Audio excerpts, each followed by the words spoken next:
감사합니다. 우리 자리에 일어나셔서 함께 하나님의 말씀 읽도록 하겠습니다. 찾으실 말씀은 사도행전 9장 36절에서 43절 말씀입니다.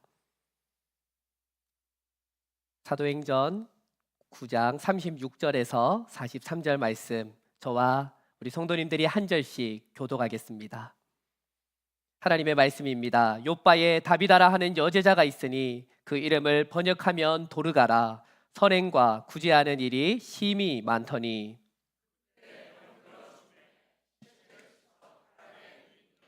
룻다가 욥바에서 가까운지라 제자들이 베드로가 거기 있음을 듣고 두 사람을 보내어 지체 말고 와달라고 간청하여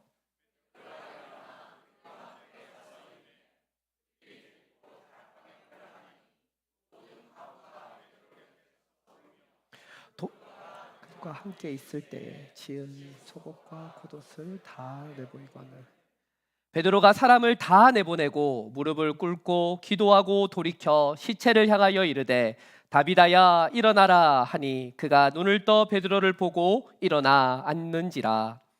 베드로가 손을 내밀어 일으키고 성도들과 과부들을 불러들여 그가 살아난 것을 보니 온 욥바 사람이 알고 많은 사람이 주를 믿더라. 베드로가 욥바에 여러 날 있어 시몬이라 하는 무두장이의 집에서 머무니라. 아멘. 우리 자리에 앉으시겠습니다. 교회는 주를 믿음으로 고백하는 사람들의 모임입니다.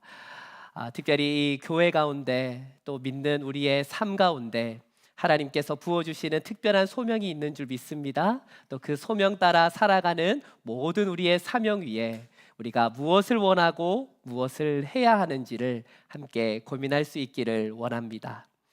미국의 심리학자 아브라함 매슬로우는 인간이 가지고 있는 욕망을 5가지로 분류하였습니다. 앞에 보이는 피라미드가 그것인데요, 제일 밑에 있는 이 욕구는 바로 모든 인간이 기본적으로 갖추어야 하고 해소해야 할 욕망입니다. 바로 생리적 욕구입니다. 인간은 먹고 입고 싸고 자는 그 모든 필요가 반드시 채워져야만 인간이 인간으로서의 삶을 영위할 수 있는 것입니다. 그 욕구가 채워진 후에 인간에게 다가오는 다음 단계의 욕망은 바로 안전에 대한 필요입니다. 인간이 인간으로서 행하는 필수적 욕구와 함께 반드시 보장되어야 할 것이 있다면 바로 안전이지요. 그 위에 인간은 소속의 욕구, 사회적 욕구, 내가 사랑받고 있는지, 존경받고 있는지, 또 내가 가지고 있는 어떤 꿈이 있다면 그것이 실현되고 있는지에 대한 욕구로 이어지게 됩니다. 그의 이론에 따르면 모든 인간은 한 가지의 기본적인 원함을 다 가지고 있습니다. 바로 안전과 평안, 행복과 기쁨입니다. 그러나 우리가 살아가는 현실에서 우리의 원함대로 되지 않는 것이 너무나 많음을 우리는 알고 있습니다. 저는 평일에 학교에서 랜드스케이프 일을 합니다. 이렇게 잔디도 깎고요, 나무 가지도 치고 꽃도 심고 또 나무가 시들면 삽을 가지고 그 나무를 파내기도 합니다. 아침에 일찍 일어나서 선크림을 잔뜩 바르고 장갑과 모자를 쓰고 집에서 나가면서 제 마음에 있는 한 가지의 원함이 있다면 구름이 잔뜩 껴서 햇빛을 가려주시고 너무 습하지 않는 날씨 가운데 시원한 바람이 불게 해주십시오라고 기도해요. 근데 여러분, 텍사스에 오랫동안 계신 분들은 잘 아실 겁니다. 이곳에서 그런 날씨를 기대하지만 대부분 그런 날씨는 잘 나타나지 않습니다. 일을 마치고 집에 돌아오면 저희의 원함은 한 가지입니다. 너무너무 배가 고프기 때문에 맛있는 음식을 많이 먹고 싶어 하는 것이 저의 바람입니다. 그런데 저의 건강과 컨디션을 극진히 생각해주는 제 아내는 마시는 것보다는 건강한 걸, 많이보다는 적당하게 저에게 음식을 주지요. 음식을 먹은 다음에 저의 바람이 하나 있다면 소파에 누워서 편안하게 쉬면서 유튜브를 이것저것 둘러보는 것입니다. 그런데 아내와 함께 집안일을 해야 하고요. 학교에서 맡은 일들을 또 해야 되고 읽어야 할 독서량도 있습니다. 다음 날 사역도 준비해야 합니다. 이렇게 저를 불편하게 만드는 것들이 계속해서 제가 편안히 쉬지 못하게 방해합니다. 아마 우리 성도님들의 삶은 저보다도 더 복잡하고 다사다난할 것 같습니다. 저보다 더 많은 일을 하시고요, 집안일도 더 많이 하시고, 특별히 우리 육아를 하는 젊은 집사님들은 정말 내 생각대로 내 마음대로 되지 않는 일들의 연속일 것입니다. 그리고 때때로 우리가 우리의 삶을 살아가다 보면 정말 내 삶 가운데 일어나지 않았으면 좋을 것 같은 일들을 직면할 때도 있습니다. 이렇듯 우리 인간의 삶은 내 생각대로 되지 않는 일들의 연속입니다. 그래서 많은 사람들이 무엇을 합니까? 종교를 찾습니다. 이 신을 찾아가서 기도하고 저 신을 찾아가서 기도하면서 오늘은 내 삶이 편안하게 해주십시오, 지금 내가 하고 있는 이 일만큼은 제발 좀 잘 되게 해주십시오 라고 기도합니다. 어쩌면 예수님을 믿는 우리 크리스찬들의 기도도 이와 별반 다르지 않을 것 같습니다. 우리도 하나님께 간구하기를 우리의 안녕과 평안을 위해 기도합니다. 그러나 안타깝게도 기독교의 역사 안에서 교회는 우리의 원함대로 되지 않은 수많은 일들이 경험했음을 찾아볼 수 있습니다. 여러분, 그럴 때 교회는 어떻게 했을까요? 평안과 안녕을 추구하는 이 세상 속에서 하나님을 믿고 예수를 주로 고백하는 이 교회는 도대체 무엇을 바라고 무엇을 소망하며 무엇을 해야 하는 것입니까? 우리는 오늘 교회 역사의 한 장면을 통해 이 물음에 대한 답을 찾아보기를 원합니다. 오늘 본문인 사도행전은 교회의 역사를 말해주고 있습니다. 그 역사의 한 페이지에 오늘 본문은 한 여인을 소개하고 있습니다. 다비다라고 하는 도르가입니다. 그녀의 이름을 다비다라고 하는 아람어로 먼저 소개한 것으로 보아 그녀는 유대인 여자였을 것입니다. 그 이름의 뜻은 가젤, 영양, 사슴입니다. 성경은 특별히 그녀가 선행과 구제하는 일에 열심히 했다라고 말씀합니다. 그녀는 하나님의 긍휼의 마음으로 많은 사람들을 도와주고 교회를 섬기고 위로하고 세워나가는 일에 최선을 다했던 여제자입니다.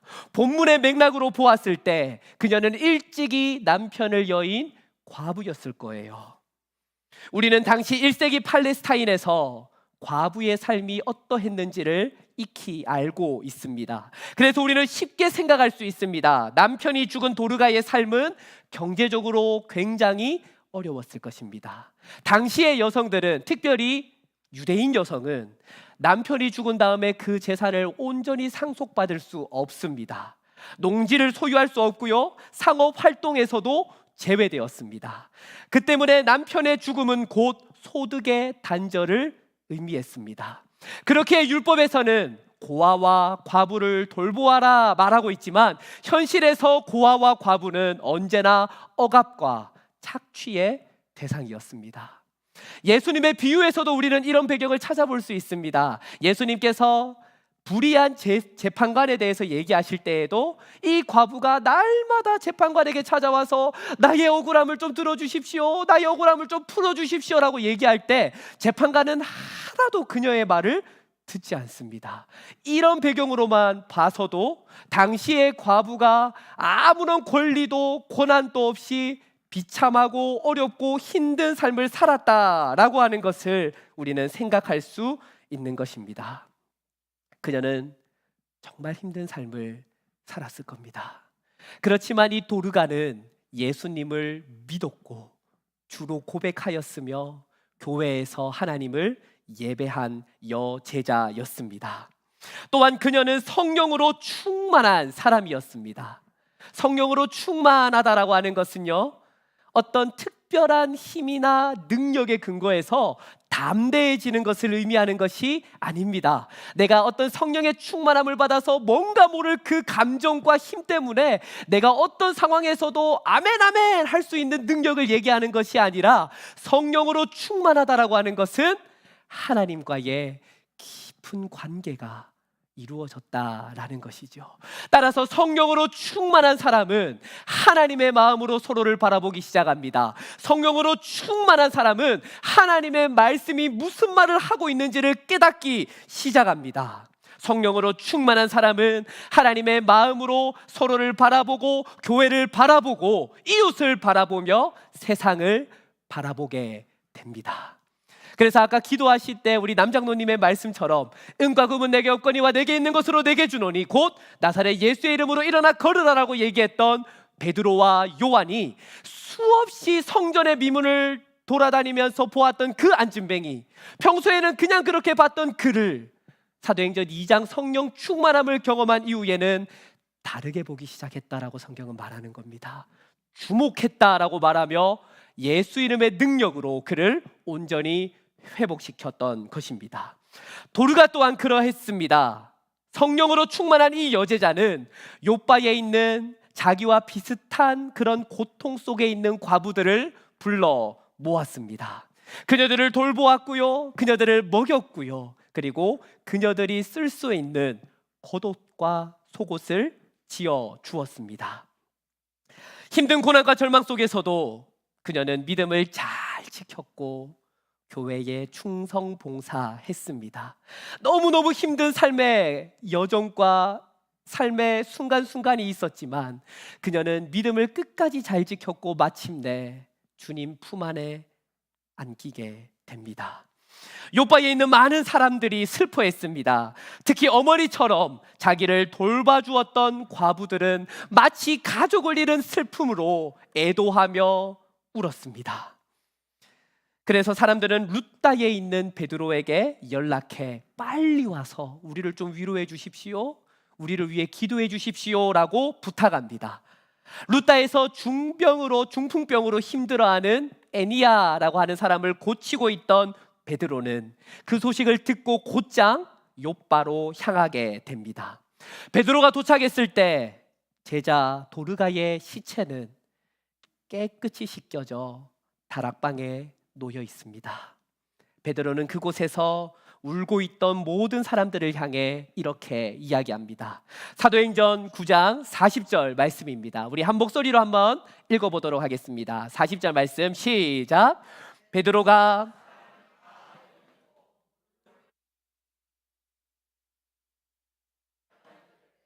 다비다야 일어나라 하니 눈을 떠 베드로를 보고 일어나 앉는지라. 아멘. 베드로가 욥바에서 행한 행동은 이전에 나타난 여러 부활 기적 사건들을 상기시켜 줍니다. 그가 다락으로 올라갔다라고 할 때에 우리가 이 말씀을 읽으면 엘리야 선지자가 사르밧 과부의 아들을 살릴 때 다락으로 올라가서 살린 사건을 기억나게 하고요, 모든 사람들을 다 밖으로 내보내고 다비다야 일어나라 라고 말하는 것에서 우리는 예수님이 회당장 야이로의 딸을 부활시킨 사건을 생각나게 합니다. 우리 주님께서 회당장 야이로의 딸을 향해 달리다 굼이라고 얘기했듯이 베드로 또한 도르가를 향해 다비다 굼이라고 말한 것이지요. 자음 하나가 다르고 모든 단어가 똑같습니다. 여러분, 일부러 누가는 이것을 우리에게 보여주고 있습니다. 이것은 능력의 하나님께서 예수 그리스도의 이름으로 세워진 교회를 통해 여전히 역사하고 있음을 보여주고 있습니다. 구약의 엘리야, 엘리사 선지자를 통해 이루었던 하나님의 그 능력의 역사가 예수 그리스도를 통해 더욱 온전히 완성되고 드러났으며, 그의 제자, 그의 이름으로 세워진 교회 또한 예수 이름으로 기도하며 예수 이름으로 선포할 때에 안진뱅이가 일어나며 귀신 들린 자가 떠나가고 그리고 죽은 자가 살아나는 기적이 일어나고 있음을 보여주고 있습니다. 고난과 환난 속에서도 여러분, 사도행전 9장은 여전히 사울의 핍박과 박해 가운데 교회들이 두려워하고 있는데 그 고난과 박해 속에서도 하나님은 신실하게 교회를 지키고 있고 성도와 함께하고 있음을 보여주고 있는 것입니다. 베드로의 다비다 굼이라는 말대로 도르가는 일어나 앉아 베드로를 바라보았습니다. 베드로는 그런 도르가를 일으켜 세웠습니다.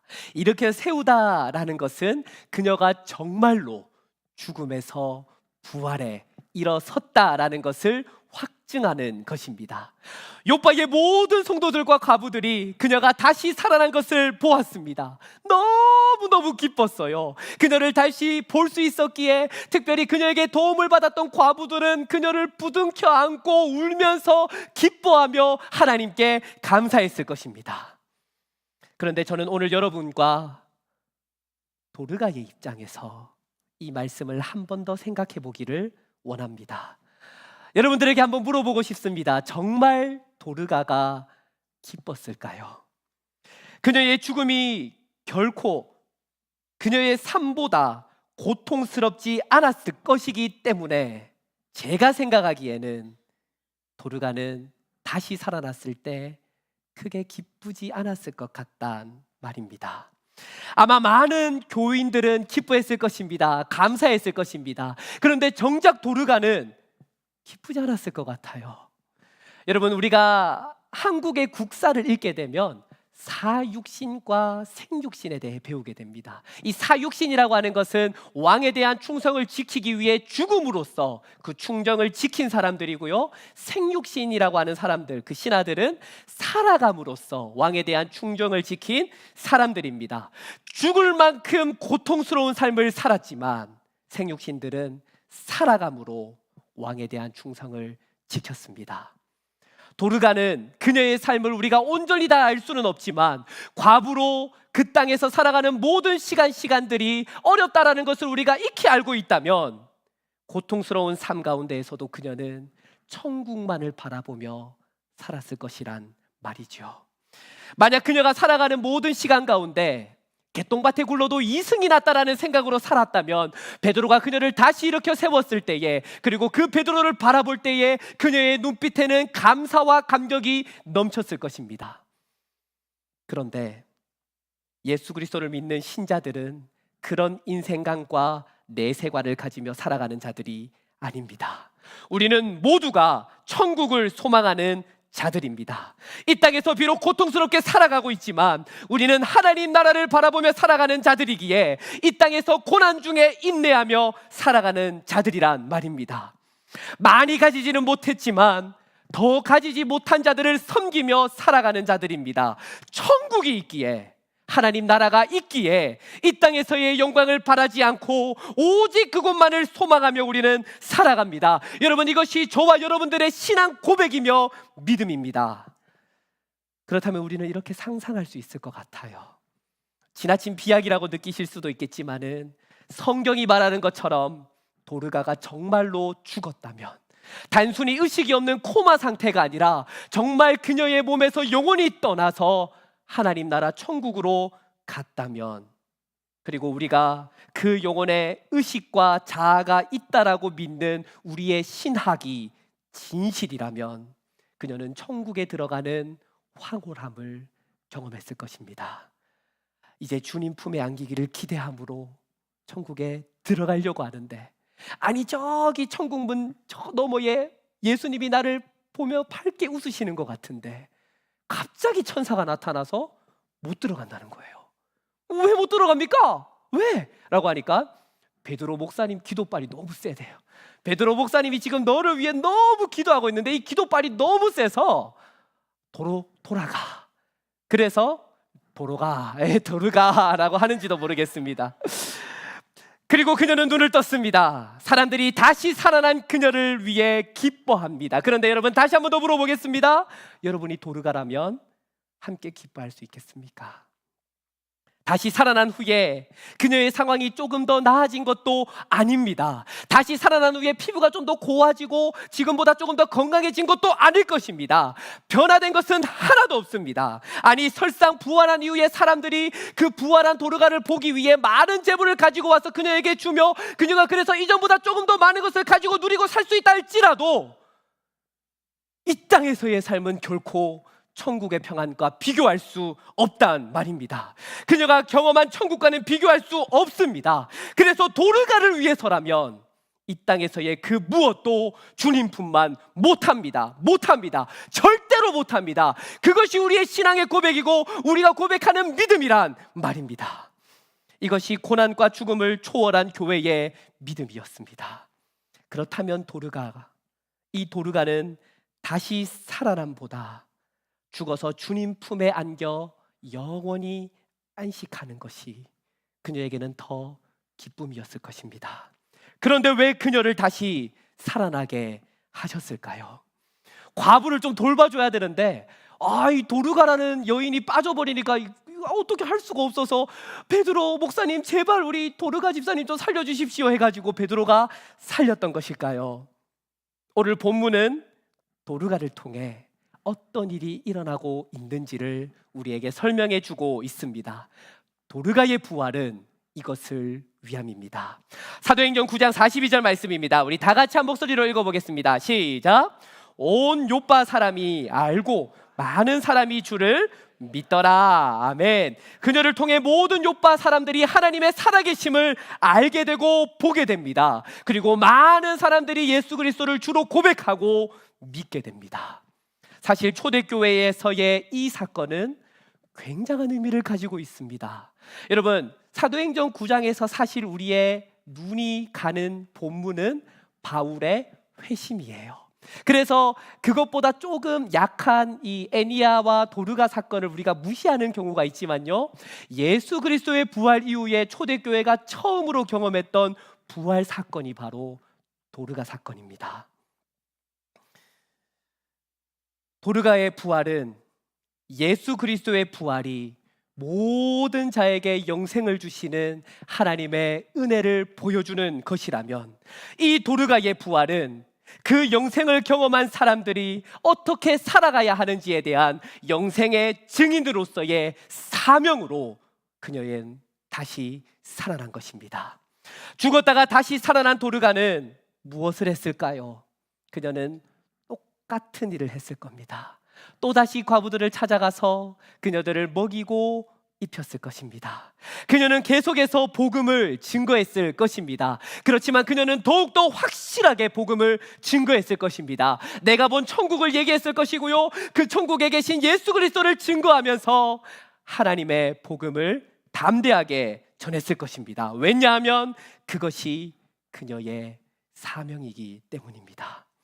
그녀는 천국을 경험했다라고 해서 그 천국에 들어갈 때의 감격과 황홀함만을 가지고 남은 일생을 살아지 않았을 것입니다. 물론 그녀는 그 천국에서 주님 품에 안기는 그날을 소망하고 원했습니다. 그러나 내가 그것만 생각해서 이 땅 가운데 빨리 살다가 죽어야지라고 생각하며 살아가지는 않았을 것입니다.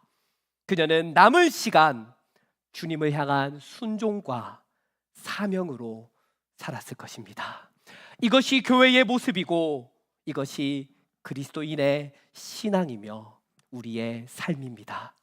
우리는 천국을 기다리고 바라보며 소망하지만, 그렇다고 해서 이 땅에서의 아픔과 문제가 너무 크고 지긋지긋해서 그냥 이 땅에서 우리에게 주어진 이 생명을 우리 생각대로 쉽게 포기하는 사람들이 아니란 말입니다.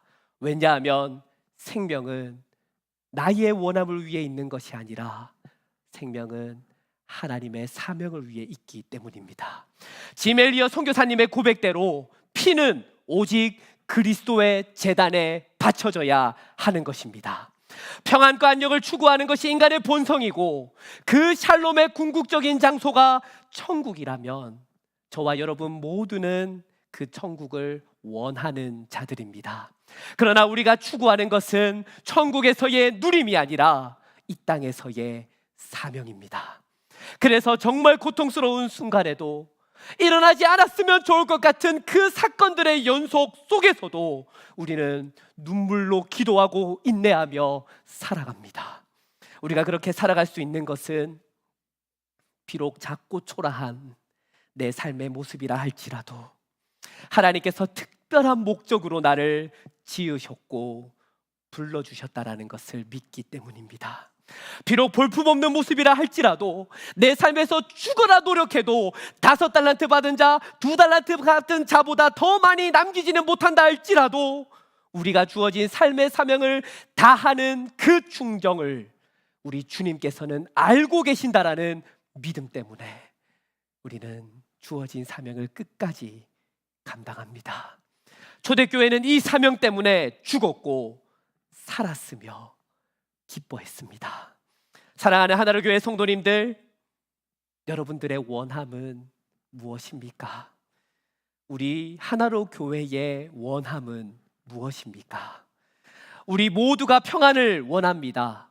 내 삶에서의 어떠한 문제도 없기를 소망합니다. 교회도 마찬가지입니다. 교회 안에서 어떤 갈등도 없고 트러블도 없고 문제도 없이 그냥 계속해서 날마다 좋은 일들이 일어나고 많은 사람들이 와서 부흥하고 성장하는 것을 교회들은 바라고 기도합니다. 그러나 이 땅에 문제 하나 없는 교회는 단 한 곳도 없습니다. 비록 교회 가운데 문제가 있지만 그럼에도 우리가 교회로 모이고 함께 그 고통 가운데 아파하고 신음하면서 주님의 은혜를 간구하는 것은 모든 교회를 향한 하나님의 특별한 소명이 있기 때문입니다. 우리는 이 소명 따라 이 하나로 교회에서 우리에게 주어진 사명을 감당하며 살아갑니다. 자신의 원함이 아닌 사명의 행함으로 살았던 제자들의 삶을 통해 이 땅의 교회는 세워졌습니다. 스데반과 야고보는 죽음으로써 그 사명을 다했다면 베드로와 바울은 그 죽음의 위협에서 건져내므로 살아내므로 하나님에 대한 사명을 다했습니다. 그래서 바울은 이렇게 고백합니다. 빌립보서 1장 20절에서 21절 말씀입니다. 저와 여러분들의 고백, 우리 하나로 교회의 고백이 되기를 소망합니다. 우리 다 같이 한 목소리로 읽어보도록 하겠습니다. 시작! 나의 간절한 기대와 소망을 따라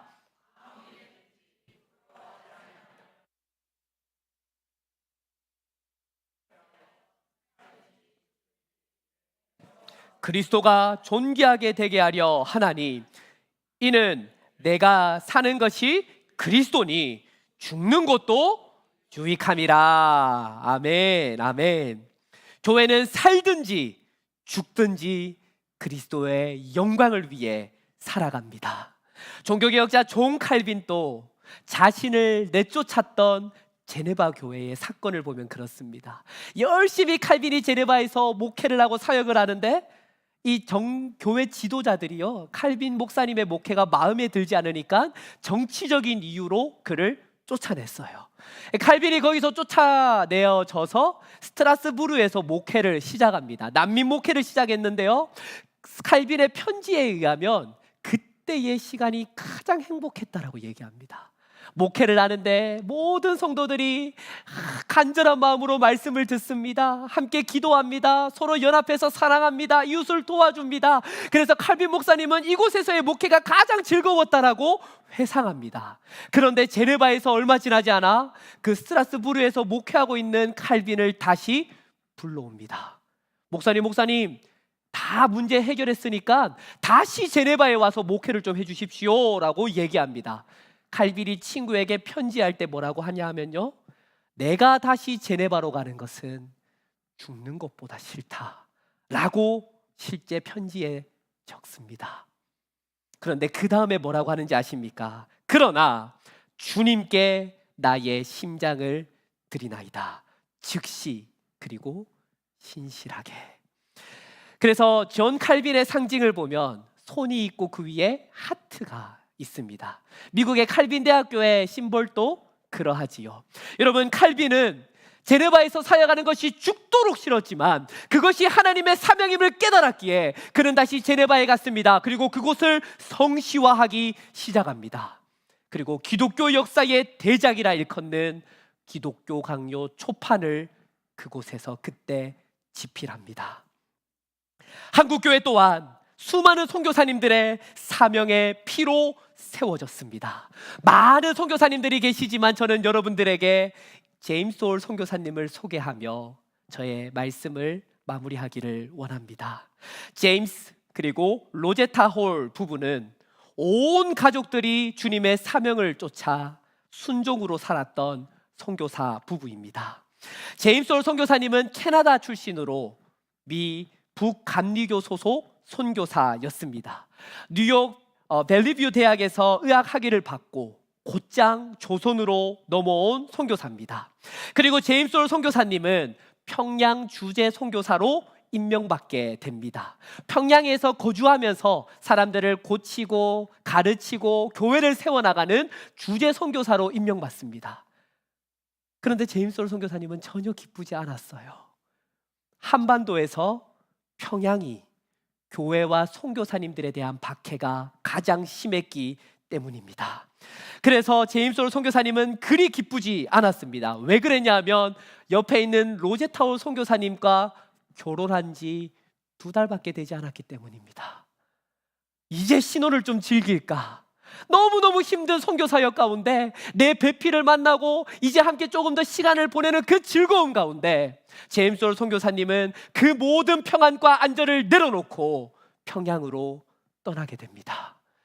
그 신혼의 즐거움보다 이름도 알지 못하고 얼굴도 알지 못하는 그 평양에 있는 조선인들을 향한 하나님의 사명이 그에게는 더 중요했기 때문입니다. 떠나면서 제임스 홀 선교사님은 이렇게 이야기합니다. 만일 하나님이 한 사람을 희생시켜 이 도시의 문을 여실 생각이라면 나는 그 희생자가 되기를 피하지 않겠다. 그렇게 떠난 그는 평양에서 해충과 배고픔과 괴로움으로 고통받고 있는 환자들을 돌보며 예수님의 복음을 증거했습니다.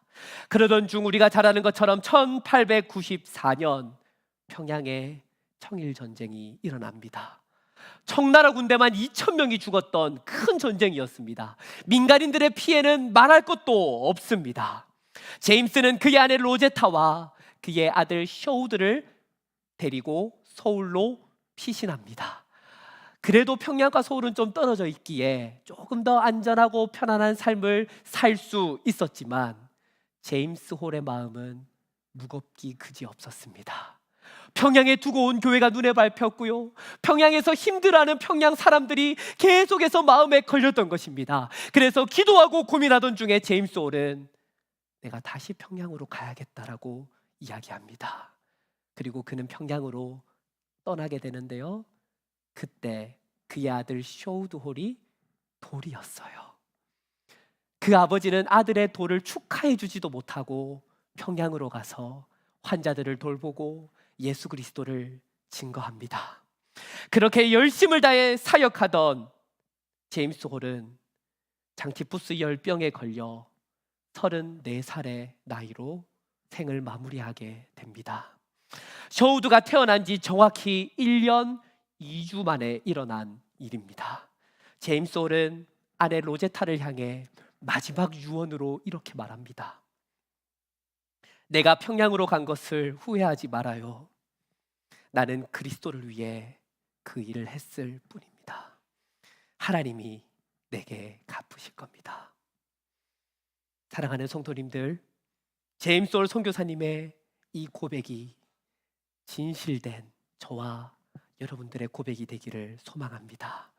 평안히 살 수 있었던 미국 땅을 떠나 조선에 와서 힘들게 고생하며 살았던 그는 오히려 하나님께서 주시는 그 부르심의 상급을 기대하며 끝까지 그리스도의 사명을 감당해 나아갑니다.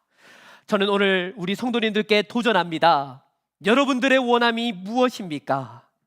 세상의 원함은 안전과 행복입니다. 그러나 우리의 원함은 이 땅에서 편안하게 사는 것이 아닙니다. 우리의 원함은 천국에서 안식을 누리기 위함도 아닙니다. 우리가 진정으로 원하고 갈망하고 소망하고 기도하는 그것은 우리의 삶을 통해, 비록 작은 삶이지만, 보잘것없는 삶이지만, 우리 한 사람 한 사람의 삶을 통해 예수 그리스도의 일이 일어나는 것입니다. 사명이 이루어지는 것입니다. 그래서 우리는 그리스도의 사명을 따라 행동합니다. 우리를 하나로 교회로 불러주신 하나님의 소명과 함께 우리가 이 시간 진정으로 고민하기를 원합니다. 이 교회를 위해 우리는 무엇을 해야 합니까? 하나님의 뜻이 이 공동체를 통해 이루어지기 위해 우리는 어떻게 해야 합니까? 어떤 마음으로, 어떤 생각으로, 어떤 시선으로 서로를 바라보며 우리가 무엇을 추구하며 살아가야 하는 것입니까? 또한 내 삶에서 진정으로 하나님의 영광이 드러날 수 있도록 나는 어떻게 살아야 하는 것입니까? 저는 오늘 여러분들에게 답을 드리기 위함이 아니라 함께 고민해보자라는 겁니다. 함께 이 고민 가운데 각자의 소명을 따라 믿음으로 살아나가는 우리 하나로 교회 모든 성도님들이 되기를 소망합니다. 믿음은 사명자가 바라는 그것의 실상이며 모든 살아가는 힘의 원천이 됩니다. 믿음으로 승리하며 이 땅을 살아가다가 끝까지 나에게 주어진 이 소명의 사명을 감당하며 살아가다가 마침내 주님 앞에 섰을 때에 잘하였도다 착하고 충성된 종아, 이렇게 칭찬 들을 수 있는 모든 하나로 교회 권속들 되시기를 주님의 이름으로 축복합니다. 기도하겠습니다. 사랑의 하나님, 이 시간 도르가의 삶을 통해 그녀가 천국에서의 경험했던 영원한 안식보다 다시 부활하여서 자신의 사명을 끝까지 감당하는 것을 보며 하나님, 이 땅을 살아가는 우리 그리스도인들이 어떤 마음으로 무엇을 하며 무엇을 추구하며 살아가는지를 생각해 봅니다.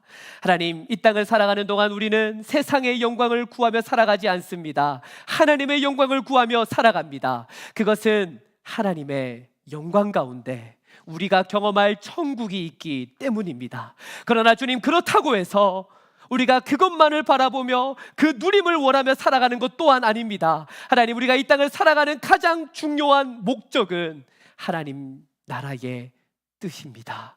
하나님, 우리 삶을 통해 우리 하나로 교회를 통해 주님의 사명을 이루어 주시옵소서. 하나님의 일들이 일어나게 하여 주시옵소서. 주는 수년 내에 이 일을 부응케 하여 주시옵소서. 간절히 주님의 뜻을 구하며 그 뜻대로 순종하며 살아가는 우리 모든 하나로 교회가 되게 하여 주시옵소서. 이 모든 말씀